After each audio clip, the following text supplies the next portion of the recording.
데이비드 제레마이어라는 사람이 쓴 당신의 삶의 거인들을 잡아라 이런 책이 있어요. 여기 보면은 그 얘기가 한 편 나옵니다. 고대 그리스에요. 달리기를 엄청 잘하는 사람이 있었대요. 달리기를 잘하니까 달리기 대회 나가면 그 사람이 항상 1등을 하는 거예요. 언제나 1등은 이 사람이 도맡아서 했습니다. 그러던 어느 날이래요. 해성같이 신인이 한 명 등장을 했는데 자기보다 엄청 잘 달리는 거예요. 항상 1등 하는 사람이 죽을 모자에서 뛰었는데도요. 이 사람 때문에 2등을 하고 말았습니다. 아무래도 이 사람이 몇 년 동안 1등을 도맡아서 하더니 이제 전성기가 끝났나 봐요. 자기의 전성기는 끝난 거예요.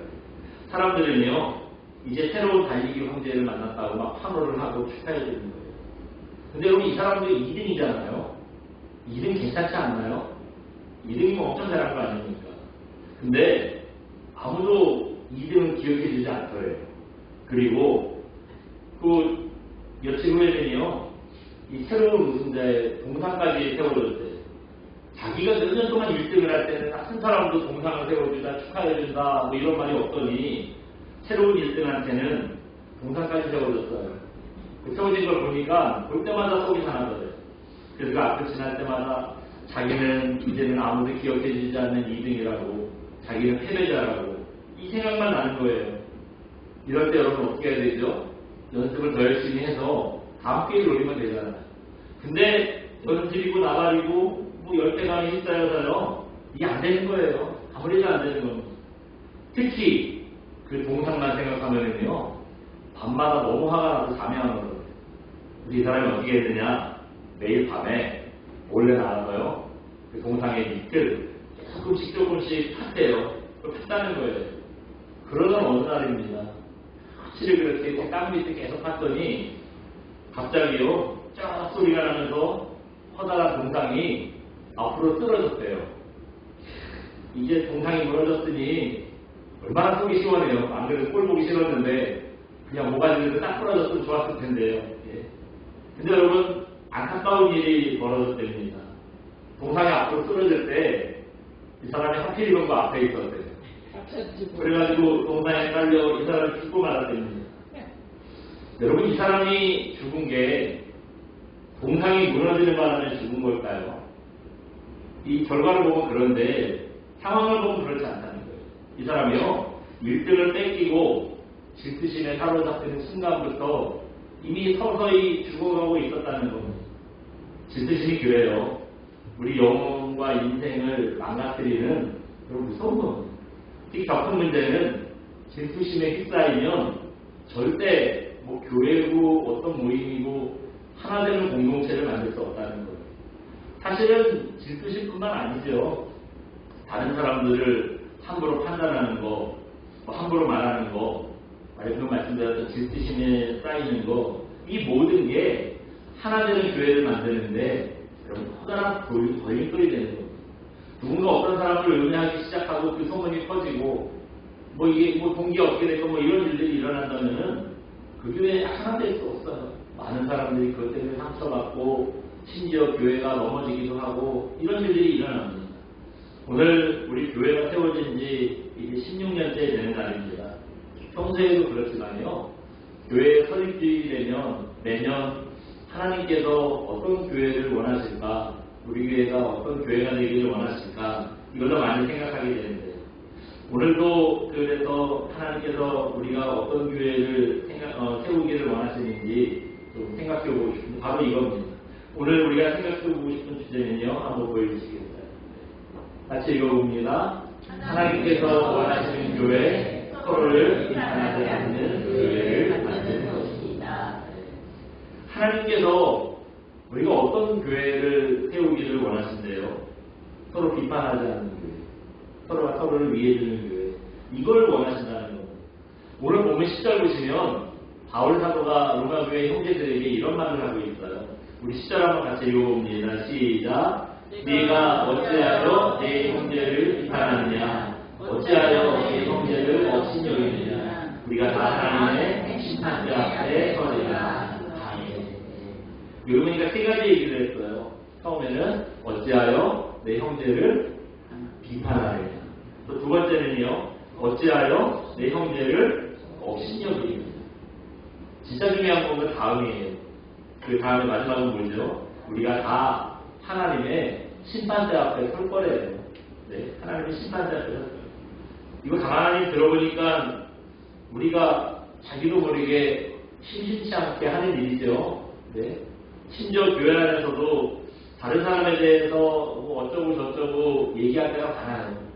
이거 크게 거리낌 없이 그 사람만 없으면 그냥 그 사람에 대해서 우리가 쉽게 얘기를 합니다.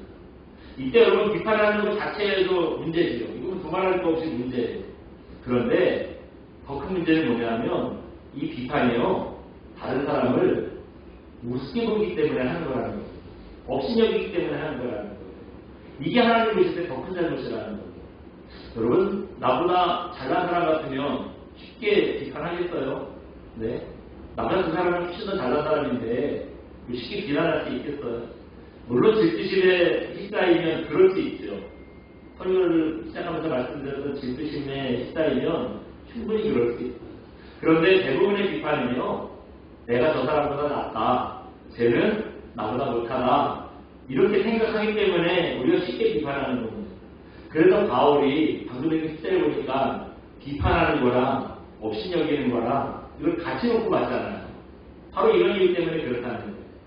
여러분, 우리가 꼭 기억해야 될 사실이 있어요. 우리가 다른 사람을 쉽게 비판하는데요, 우리도 결국에는 하나님의 심판대 앞에 선다는 겁니다. 그 하나님의 심판대 앞에 섰을 때 여러분, 우리가 다른 사람을 쉽게 비판하는데요, 그거보다 크게 우리도 하나님의 심판대에서 비판받을 수 있게 된다는 거예요. 제가 가만히 생각해 보니까 혹시 하나님의 심판대 앞에 우리가 섰을 때 하나님께서 어떤 장면을 보여줄 수 있을 것 같아요. 어떤 장면이냐면, 어떤 분이 기도 시간에 뭐 피곤했는지 기도는 안 하고 푹푹 졸는 거예요. 여러분, 그거 보면 어떻게 하겠어요? 저 사람 기도 시간에 졸고 있다고, 믿음이 참 저렇게 시원치 않다고 어디가 황당하겠어요. 네, 황당하겠어요. 그 장면을 보여주시면서 또 한 가지 장면을 보여주시는데, 여러분 피곤하면 기도하러 졸 수 있잖아요. 저도 새벽에 졸 수 있어요. 네. 그러면은 나도 똑같이 기도 시간에 좋은 장면을 또 보여주시는 거예요. 그러면 그 장면을 보다가 우리가 어떤 생각이 들까요? 나도 똑같이 해놓고 그 남을 비판했다는 거 뻔뻔하게 나는 안 그런 척 하는 거잖아요. 우리가 이런 모습 아니겠어요? 아마 우리가 다른 사람 비판할 때 이런 경우는 많을 거리요. 내가 그 사람 무슨 뭐 잘못했다고 잘못이 있다고 들춰내고 비판하고 험담하고 하는데 하나님께서 보실 때는 우리도 똑같을 거예요. 아마 더하면 더했지 그 사람들보다 덜하다고 자신할 수 없을 겁니다. 이게 얼마나 부끄러운 일이에요. 정말 사람들 앞에서고 하나님 앞에서고 입이 10개라도 우리가 할 말이 없는 일. 자꾸 다른 사람 험담하고 다니면 이 꼴 안 나는 거예요. 사람들 앞에서 이렇게 될 수 있고 하나님 앞에서 이렇게 될 수 있다는 거예요. 앞에 14장 1절부터 보시면 다른 사람을 비판하는 거에 대해서 몇 가지 예를 들어줍니다. 그러면서 제일 처음에 한 얘기가 뭐냐면 한 가지만 더 보면은요, 1절부터 3절까지 먼저 꺼낸 얘기가 뭐냐면 먹는 문제예요. 레위기 11장 3절 보시면 이런 말씀이 있습니다. 한번 보여주시겠어요? 같이 읽어봅니다. 레위기 11장 3절. 모든 짐승 중에 북이 갈라져 끝발이 되고 책임지라는 것은 너희가 먹되. 아멘. 레위기 11장 3절 말씀 들어서 이제 오늘 본문의 14장 1절부터 3절 얘기를 한 거예요. 지금 막금 읽은 레위기 11장 3절은 하나님께서 어떤 짐승은 정결하니까 먹어도 된다 하는 걸 가르쳐 주시는 말씀입니다.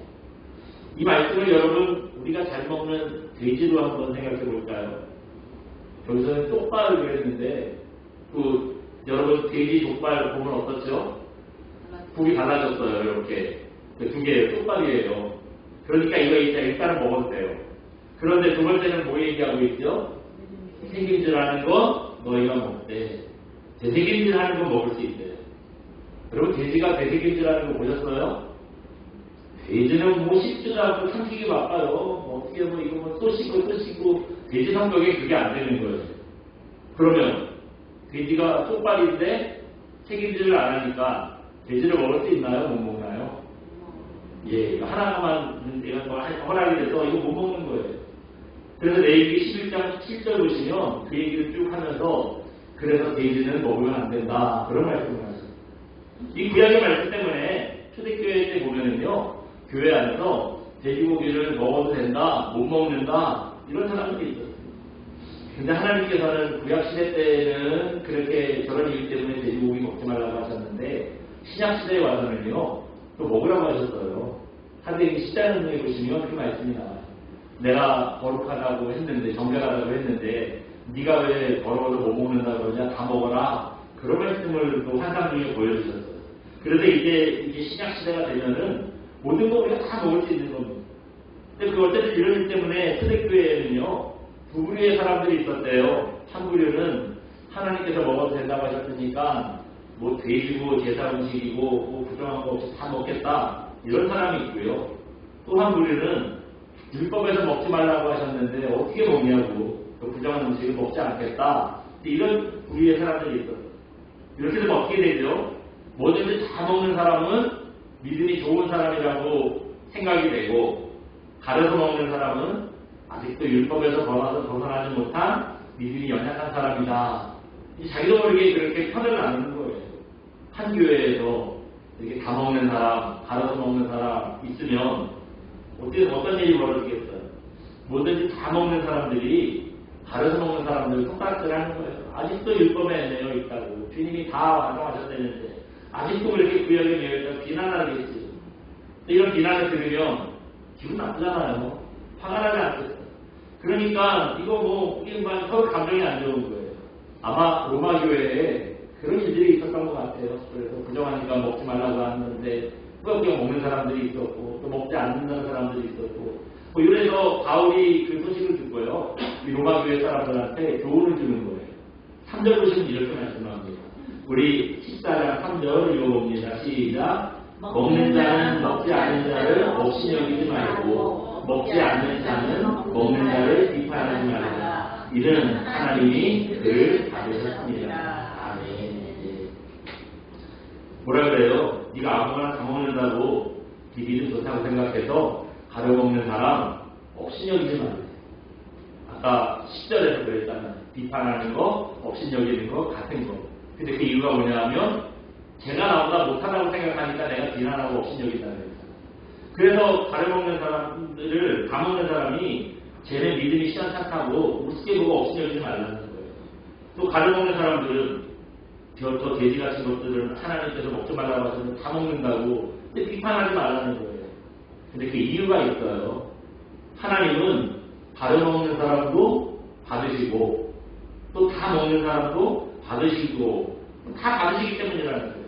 하나님께서 또 믿음이 부족한 사람이건, 뭐 충만한 믿음이 있건 다 받으신다는데, 내가 그 사람에 대해서 옳다 그랬다 비판할 수 있나요? 그 얘기는 뭐예요? 비판하는 사람이 하나님보다 훨씬 공의롭다, 하나님의 판단보다 내 판단이 옳다, 그런 얘기 안 되겠습니까? 이게 그래서 문제가 되는 거예요. 그리스 신화에 보면 이름이 좀 어려워요. 프로크루스테스. 아무리 이해해도 이해 안 되더라고요. 프로크루스테스. 이 프로크루스테스의 철친대라는 얘기가 나옵니다. 프로크루스테스라는 사람이요, 강도였는데 이 사람이 어떻게 강도 짓을 했냐면요, 지나가는 행인을 붙잡아가지고 자기 침대에 눕힌대요. 그래서 침대에 딱 맞으면 살려주겠다고 약속을 하고, 침대보다 큰 사람이면 이 침대보다 크면 머리랑 발이 나오잖아요. 자르는 거예요. 머리랑 발을 자르면 죽죠. 그리고 또 침대보다 작은 사람이면 억지로 몸을 들겨가지고요, 잡아당겨서 또 죽인다는 거예요. 그리고 사람을 죽인 후에 그 사람의 짐을 뺏는 겁니다. 그런데 이 침대에는 기밀이 하나 있어요. 뭐냐면 길이를 조절하는 장치가 있대요. 여러분, 그 얘기가 무슨 얘기죠? 큰 놈이나 작은 놈이나 어차피 걸리면 죽는다는 거예요. 다 죽이고 짐을 뺏겠다는 겁니다. 다행히 이 프로크루스테스의 악행을 그리스의 영웅 테시우스가 끝을 냅니다. 둘이 싸웠는데요, 테세우스가 이겼어요. 그래서 테세우스가 이 프로크루스테스를 잡아서 자기 침대에 눕혀놓고요, 그 머리랑 발이 나왔어요. 머리랑 발을 잘라가지고 죽였다. 그게 그리스 신화에 나오는 얘기예요. 여태까지 자기가 한 대로 똑같이 당한 거예요. 여러분 혹시 우리도 이 강도처럼 사람들을 내 마음대로 침대에 눕히고 내가 만든 기준에 따라서 그 사람의 머리를 자르고 발을 자르고 있지는 않은지 모르겠어요. 내가 직분자라고, 내가 좀 학식이 있다고, 내가 좀 사회에서 높은 지위에 있다고 내 마음대로 사람들을 비판하고 비난하는 건 아닌지 모르겠어요. 여러분 우리의 판단이요 얼마나 정확하지 않은지 이거 보여주는 성경의 예화가 하나 있어요. 누가복음 8장에 보시면 예수님께서 거라사라는 동네에 가셨을 때 한 광인을 만나게 됩니다. 이 사람이 얼마나 요란하게 미쳤는지요. 동네 사람들이 너무 막 미쳐서 날뛰니까 감당이 안 되는 그래서 쇠사슬로 사람을 막 묶어놨다고 그렇게 성경에 나와 있어요. 그렇게 미쳐서 날뛰던 사람이었는데 이 광인이요 예수님을 보자마자 이런 얘기를 합니다. 한번 보여주시겠어요? 네. 같이 읽어봅니다.